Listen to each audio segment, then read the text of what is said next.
Assalamualaikum warahmatullahi wabarakatuh. Halo teman-teman, perkenalkan kami dari kelompok 3. Di sini kami akan menjelaskan mengenai metode-metode pembelajaran membaca Al-Quran. Nah, sebelumnya kami ucapkan terima kasih kepada Bapak Rendy Ramdhani MPDI selaku dosen pengampu mata kuliah model pembelajaran PT AKI.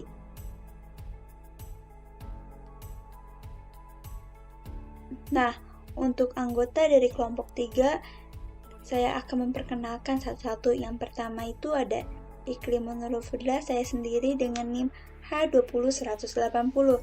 Yang kedua ada Rini Rahayu dengan NIM H20123.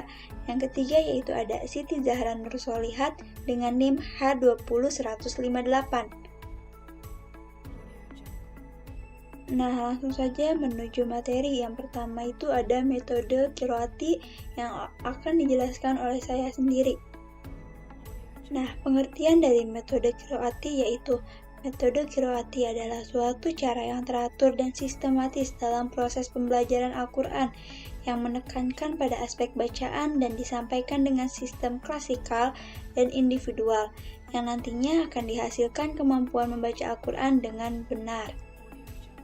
Selanjutnya yaitu ada tujuan qiraati. Yang pertama, menjaga dan memelihara kehormatan dan kesucian Al-Quran. Yang kedua, menyebarluaskan ilmu bacaan Al-Quran yang benar. Yang ketiga, mengingatkan para guru Al-Quran agar berhati-hati dalam mengajarkan Al-Quran. Yang terakhir yaitu meningkatkan kualitas pendidikan atau pengajaran ilmu baca Al-Quran di tengah-tengah masyarakat. Ada kelebihan dari metode qiraati, yaitu praktis. Kemudian ada dalam metode ini terdapat prinsip untuk guru dan murid. Kemudian peserta didik aktif dalam belajar membaca.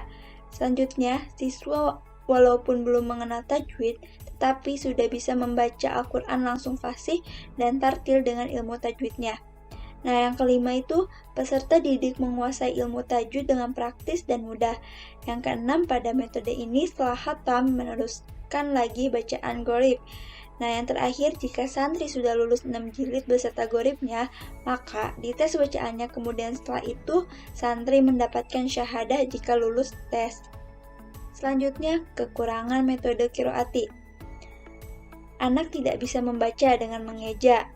Kemudian, anak kurang menguasai huruf hijaiyah secara urut dan lengkap. Kemudian, bagi anak yang tidak aktif akan semakin tertinggal. Dan yang terakhir, bagi yang tidak lancar lulusnya juga akan lama karena metode ini lulusnya tidak ditentukan oleh bulan atau tahun. Selanjutnya yaitu sistem pengajaran metode qiraati. Jadi sistemnya ada kegiatan klasikal dibedakan menjadi dua, yaitu klasikal besar dan klasikal individual. Selanjutnya ada prinsip-prinsip dasar qiraati. Yang pertama, prinsip yang dipegang oleh guru atau ustadz. Yang kedua, prinsip yang dipegang oleh santri atau anak didik. Selanjutnya ada tahapan dan langkah-langkah penerapan metode qiraati. Yang pertama ada pra-qiraati, yang kedua jilid 1 sampai 6, yang ketiga Al-Quran, dan yang terakhir yang keempat yaitu finishing. Baik, selanjutnya ada metode tilawati yang akan dijelaskan oleh teman saya yaitu Rini Rahayu.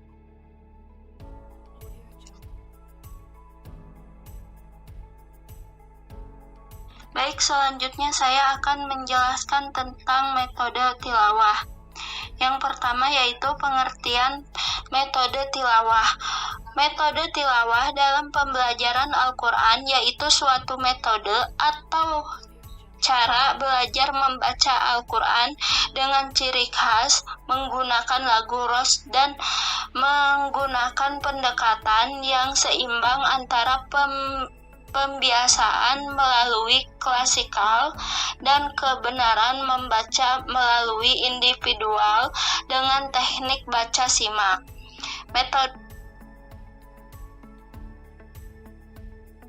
Nah, selanjutnya ada penerapan metode tilawati. Yang pertama ada klasikal, yang kedua ada baca simak, dan yang ketiga ada evaluasi harian.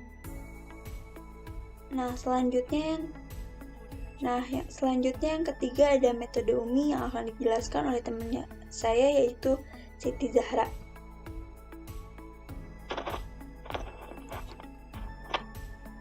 Metode yang ketiga dalam pembelajaran membaca Al-Quran yaitu metode UMI. Selanjutnya, pengertian metode UMI.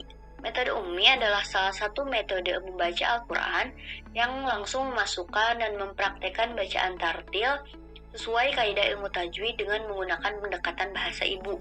Pendekatan bahasa ibu ini yaitu dengan menekankan kasih sayang dengan metode klasikal, baca simak, dan sistem penjamin mutu.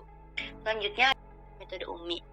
Asal kata metode UMI adalah dari kata umi yang bermakna ibuku, karena untuk menghormati dan mengingat jasa ibu yang telah mengajarkan bahasa kepada kita. Nah, di dalam proses pembelajaran, pendekatan yang digunakan metode UMI ini adalah pendekatan bahasa ibu. Pendekatan yang dimaksud bahasa ibu adalah direct method atau pembahasan secara langsung dan tidak banyak penjelasan. Nah, ini dilakukan secara berulang-ulang atau repetition dan disampaikan dengan menggunakan kasih sayang yang tulus. Metode UMI ini sebenarnya sama dengan metode-metode yang telah banyak beredar di masyarakat, namun yang membedakan adalah metode UMI ini adalah mengenalkan cara membaca Al-Quran dengan tartil. Selanjutnya, yaitu ada tujuan dari metode UMI.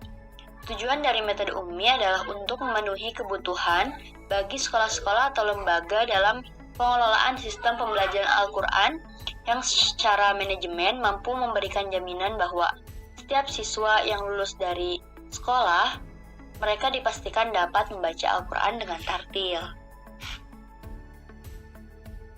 Selanjutnya, ada kelebihan dan kekurangan metode UMI. Untuk kelebihan, ada dua faktor, yaitu pertama, kelebihan secara internal, dan yang kedua, kelebihan secara eksternal. Yang pertama, akan saya jelaskan terlebih dahulu yang faktor internal. Nah, kelebihan dalam faktor internal yang pertama, untuk panduan metode UMI ini ada dua edisi, yaitu yang pertama edisi untuk anak-anak yang terdiri dari 6 jilid, dan yang kedua ada edisi dewasa yang terdiri dari 3 jilid. Nah, 3 jilid yang sama dalam edisi dewasa ini isinya sama dengan edisi anak, hanya saja untuk edisi dewasa ini merupakan rangkuman dari edisi anak. Kelebihan yang kedua dalam faktor internal yaitu menciptakan siswa yang membaca dengan benar, fasih, dan tartil. Selanjutnya, kelebihan yang ketiga dalam faktor internal yaitu menciptakan siswa atau santri yang terampil dan cepat. Cepat di sini maksudnya itu tanpa pikir panjang di dalam membaca. Kelebihan yang kedua itu ada kelebihan secara eksternal. Di dalam kelebihan secara eksternal yaitu ada sertifikasi guru.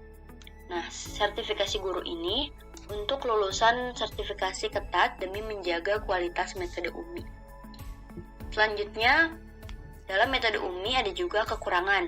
Yang pertama, biaya workshop atau pelatihan metode UMI ini mahal, dan yang kedua, buku panduannya juga relatif mahal.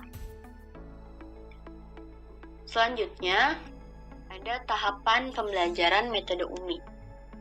Tahapan pembelajaran metode UMI yang pertama diawali dengan pembukaan, yang kedua apersepsi, yang ketiga penanaman konsep, yang keempat pemahaman konsep, yang kelima latihan atau keterampilan, yang keenam evaluasi, dan yang ketujuh yaitu penutup.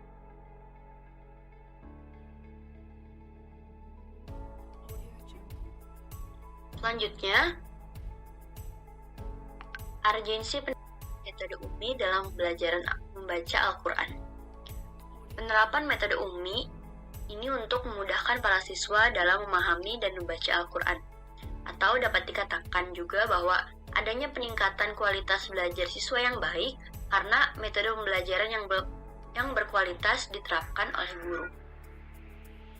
Mungkin cukup sekian dari kelompok kami. Mohon maaf bila ada kesalahan dalam pengucapan kata. Sekian dan terima kasih. Assalamualaikum warahmatullahi wabarakatuh.